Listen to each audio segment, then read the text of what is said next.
jazz.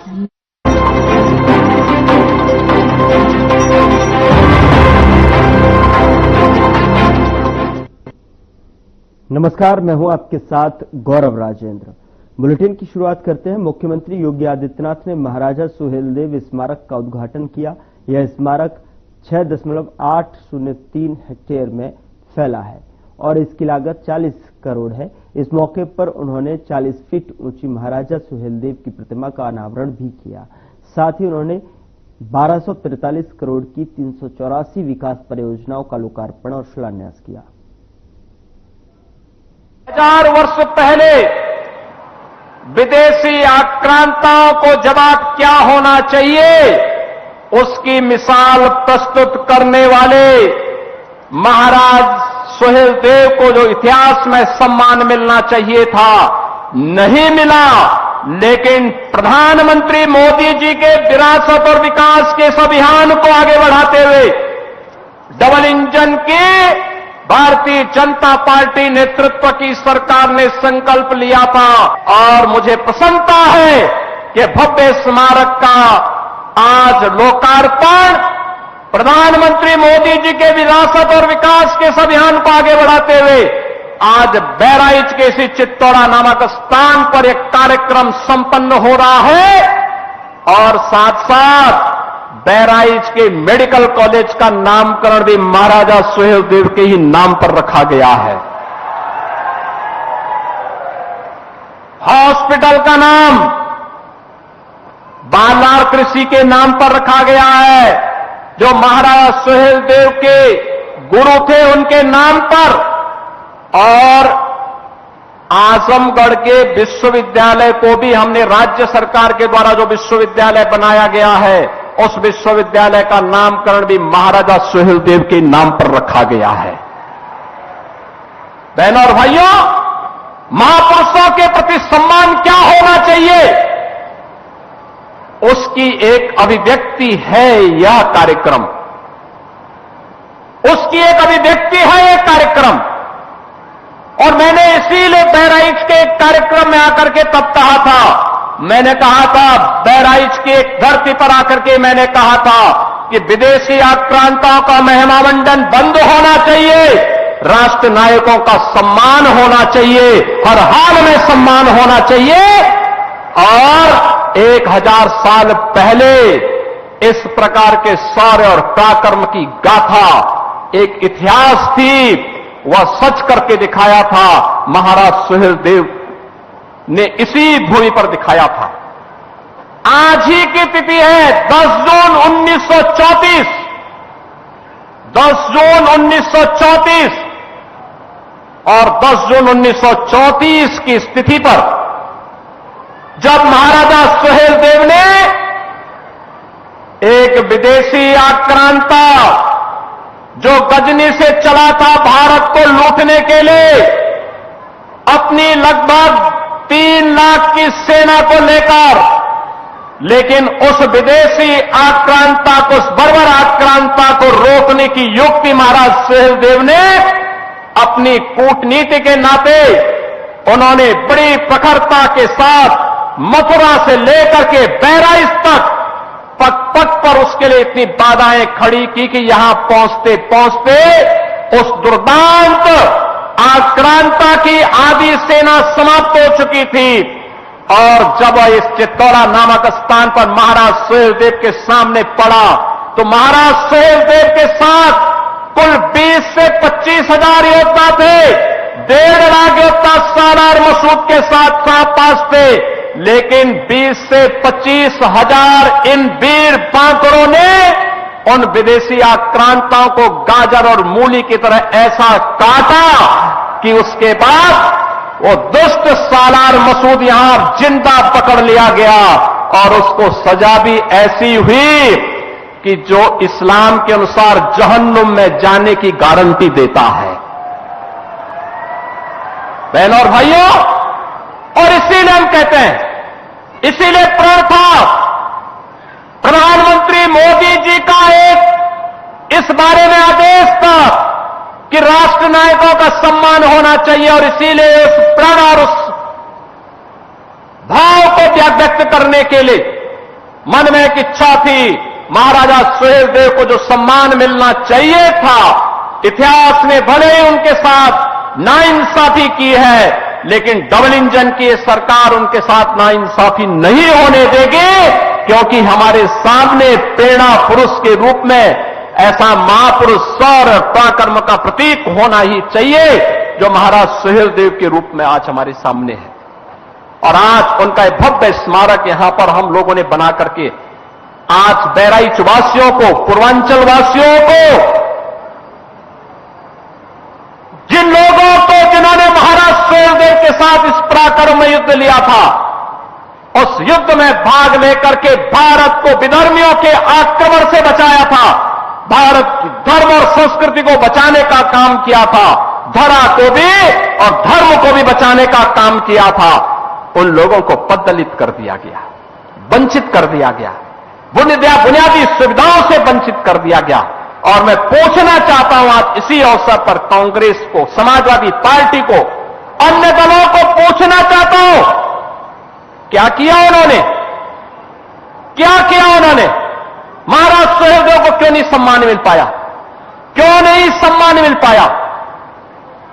आखिर महाराज सुहेलदेव के नाम पर यह भव्य स्मारक पहले क्यों नहीं बन पाया? आजादी के बाद क्यों नहीं बन पाया?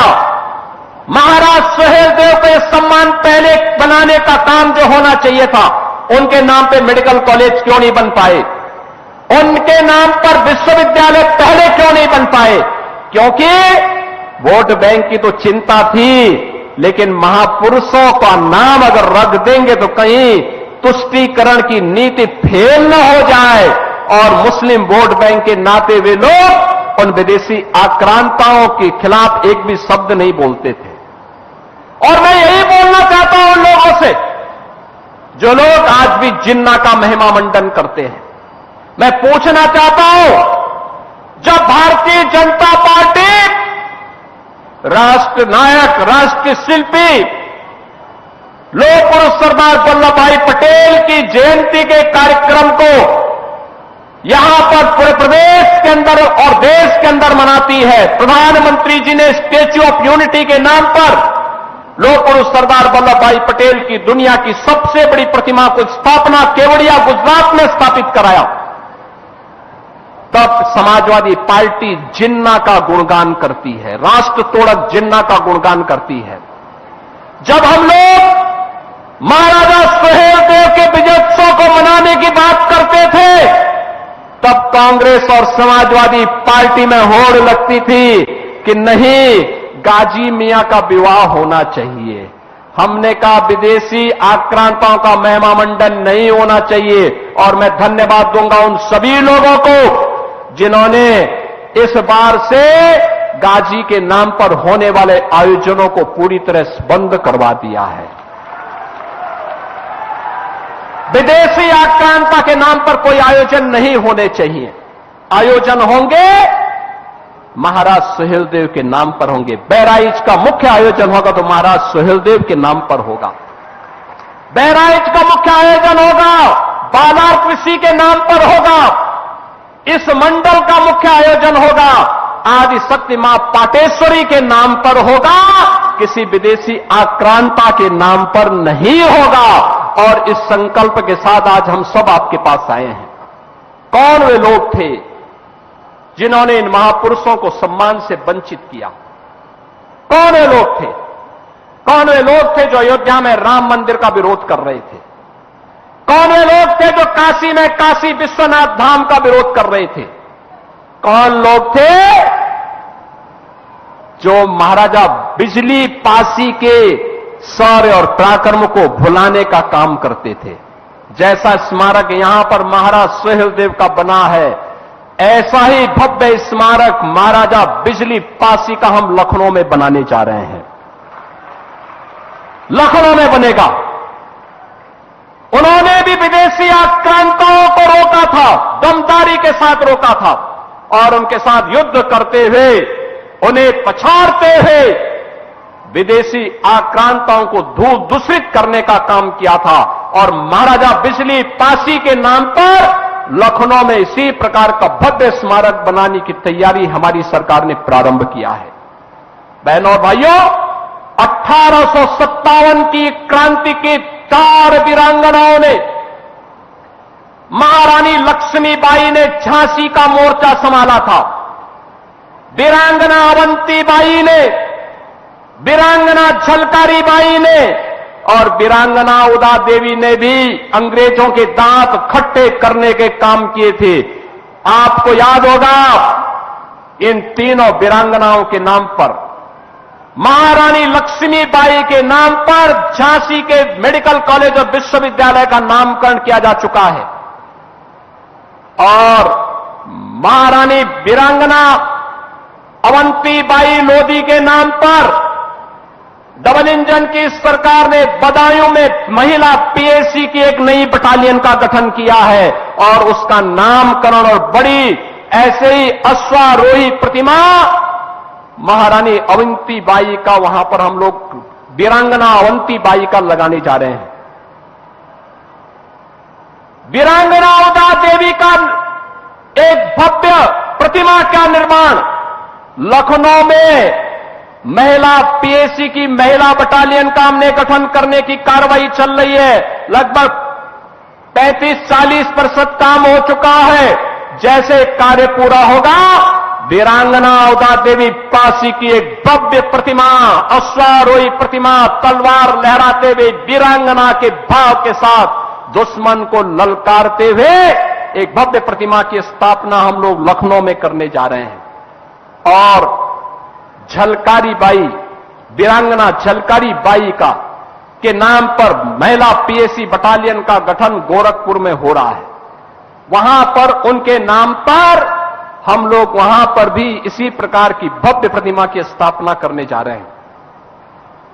आपको याद होगा, बाबा साहब डॉक्टर भीमराव अंबेडकर के पंचतीर्थ देश के अंदर प्रधानमंत्री मोदी जी ने बनाए, उनके निर्देशन में बने। पंचतीर्थ के साथ साथ बाबा साहब भीमराव अंबेडकर से जुड़े हुए स्थलों को सम्मान मिले। इसके लिए लखनऊ में एक भव्य स्मारक और सांस्कृतिक केंद्र का निर्माण युद्ध स्तर पर चल रहा है। इस वर्ष के अंत तक वह भव्य स्मारक बन करके तैयार होगा और हम उम्मीद करते हैं कि बाबा साहब की पुण्यतिथि 6 दिसंबर तक वह बन करके तैयार होकर के अनुसूचित जाति जनजाति के छात्रों के लिए स्कॉलरशिप की व्यवस्था देते हुए उसका संचालन भी हम आगे करने का काम करेंगे। बहनों और भाइयों, संत रविदास की स्मृति में उनकी जन्मभूमि चीर गोवर्धन में भी एक भव्य स्मारक और सुंदरीकरण का काम प्रधानमंत्री मोदी जी के निर्देशन में पूरा हुआ है और हम सब तक राम को पहुंचाने वाले त्रिकालदर्शी ऋषि महर्षि वाल्मीकि की साधना भूमि लालापुर में महर्षि वाल्मीकि की आश्रम के सुंदरीकरण का काम भी पूरी भव्यता के साथ संपन्न हुआ है। बहनों और भाइयों, यही नहीं, प्रयागराज में जहां पर भगवान राम, मां जानकी और लक्ष्मण जी को निषाद राज ने गंगा पार कराई थी, वहां पर आप भी एक बार जाइए और वहां पर देखे कितना भव्य स्मारक भगवान राम और निषाद राज के मिलन का बन चुका है। यह है भारत के विरासत के प्रति सम्मान का भाव। आज तो कोई अयोध्या में भगवान राम के मंदिर बनाने पर प्रश्न नहीं खड़ा कर सकता। अब तो ये नारा जो कभी लगाया करते थे कि रामलला हम आएंगे, मंदिर वहीं बनाएंगे, अब तो भगवान राम के मंदिर में, भगवान राम का अयोध्या में मंदिर भी बन चुका है, भगवान राम का भव्य मंदिर भी बन गया है और राजा राम का भी भव्य दरबार अयोध्या में राम मंदिर में सज चुका है। अब अयोध्या दुनिया की सुंदरतम नगरी हो गई है, नैमिषारण्य सुंदरतम नगरी हो रही है। और आज के इस अवसर पर जो हम ये कार्यक्रम आगे कर रहे हैं, आज महाराजा बलभद्र सिंह जी की भी पावन जयंती है। इस अवसर पर मैं उनकी स्मृतियों को भी नमन करता हूं। मैं धन्यवाद दूंगा आज से 80 वर्ष पहले, 75 वर्ष पहले महाराज सुहेलदेव की इस प्रतिमा की स्थापना महाराजा वीरेंद्र भद्र सिंह जी ने यहां पर कराया था। मैं उनकी स्मृतियों को नमन करता हूं। आज इसीलिए इस भव्य स्मारक में जिन्होंने सबसे पहले जमीन भी दान दी और दान देने के साथ साथ जिन्होंने आज से 75 वर्ष पहले महाराजा सुहेलदेव के भव्य एक प्रतिमा यहां पर स्थापित करके कार्यक्रम प्रारंभ किया था। ऐसा नहीं कि मुझे पहली बार आने का अवसर प्राप्त हुआ। जब प्रधानमंत्री मोदी जी ने 2021 में इस कार्यक्रम का शुभारंभ किया था तब भी मैं आया था और 25 साल पहले भी मैं आया था यहां पर। तब बहनों और भाइयों, प्रशासन ने तमाम इसमें रुकावटें डाली थी।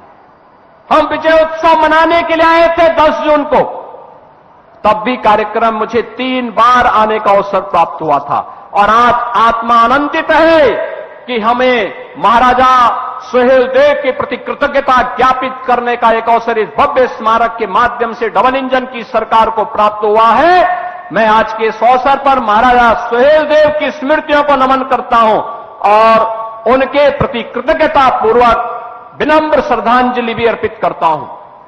बहनों और भाइयों, आज जब ये भव्य कार्य हो रहा है, ये शुभ कार्य हो रहा है, तो याद करना इस कार्यक्रम के साथ 1250 करोड़ रुपए की सौगात भी बहराइच वासियों को प्राप्त हो रहा है।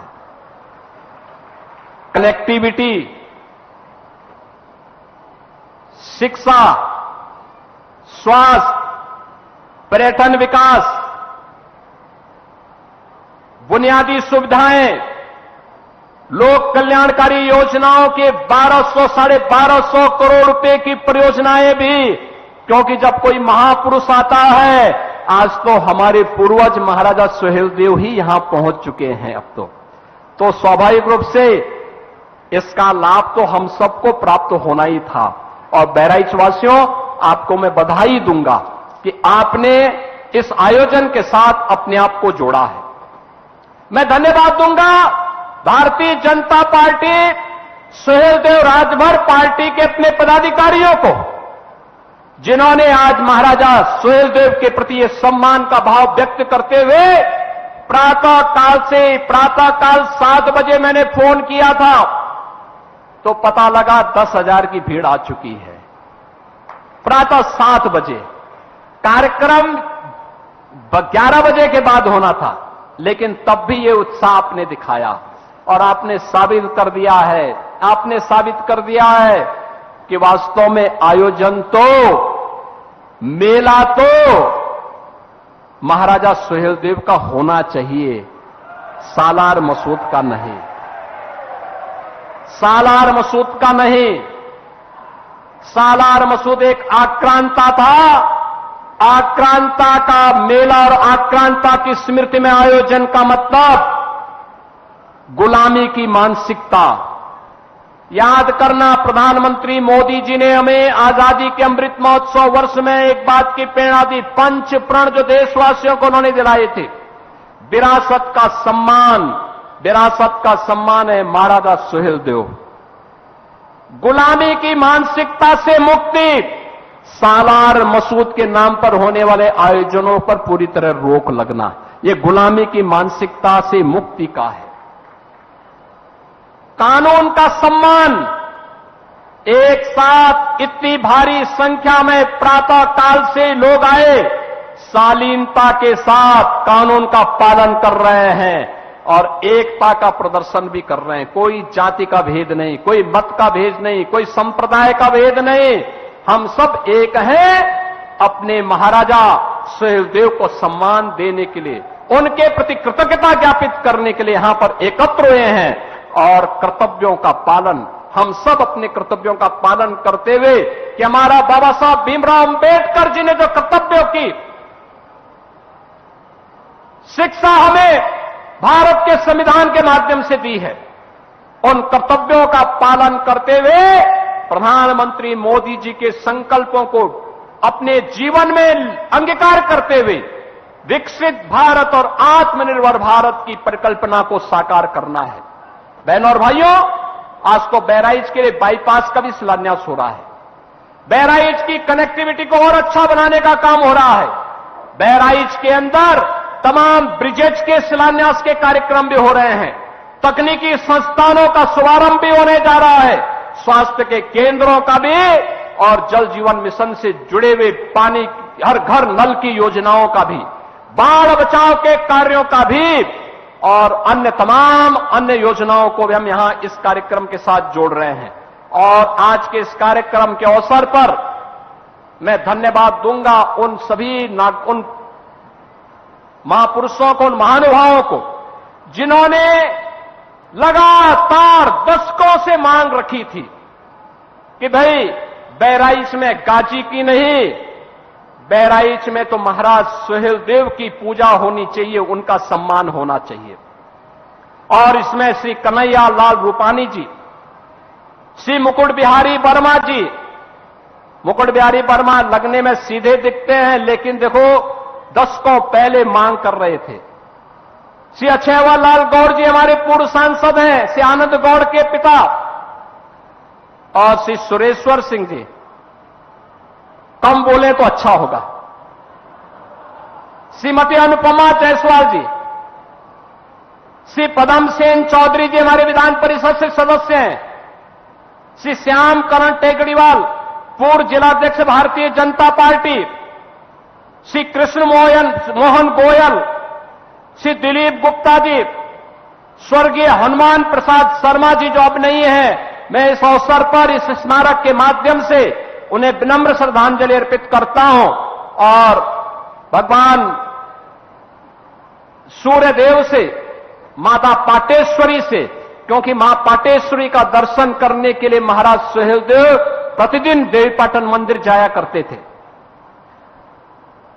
उनसे प्रार्थना करूंगा कि इन दिव्य आत्माओं को वह अपने चरणों में स्थान दें। स्वर्गीय हनुमान प्रसाद शर्मा जी को, स्वर्गीय संत राम सिंह जी को जो विश्व हिंदू परिषद के पूर्व जिलाध्यक्ष हैं, इन सभी के प्रति मैं हृदय से धन्यवाद ज्ञापित करते हुए आज के इस अवसर पर बहराइच वासियों को इन सभी योजनाओं का हृदय से बधाई देता हूं, शुभकामनाएं देता हूं। और हमारा प्रयास होना चाहिए कि अगले वर्ष से 3 दिवसीय भव्य आयोजन इस चित्तौड़ा में महाराज सुहेलदेव की स्मृति में होना चाहिए। शोध कार्यक्रम आगे बढ़ने चाहिए।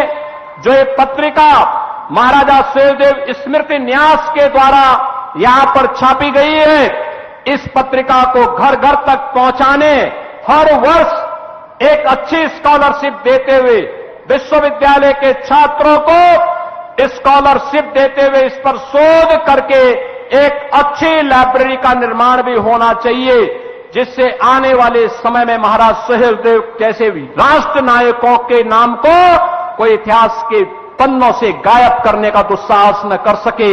इस विश्वास के साथ आज के इस अवसर पर मैं महाराजा सुहेलदेव की स्मृति को नमन करते हुए आप सभी की उपस्थिति के लिए आपका अभिनंदन करते हुए बहराइच वासियों को, देवीपाटन वासियों को, जिन पूर्वजों ने इस पूरी लड़ाई में भाग लिया था और उस युद्ध में उसको एक परिणति तक पहुंचाया था, जिसका परिणाम था कि 150 वर्षों तक भारत पर कोई विदेशी आक्रांता हमला करने का दुस्साहस नहीं कर पाया था, उन सभी के चरणों को नमन करते हुए, विनम्र श्रद्धांजलि अर्पित करते हुए अपनी वाणी को विराम देता हूं। मेरे साथ बोलेंगे जय श्री राम, जय श्री राम, जय सुहेलदेव, जय सुहेलदेव। बुलेटिन में मेरे साथ इतना ही, पर अब वक्त हो चला है डॉक्टर राकेश गुप्ता के साथ हमारे खास कार्यक्रम प्लस माइनस का। नमस्कार दोस्तों, क्या आप सोच सकते हैं कि ऐसी जगह के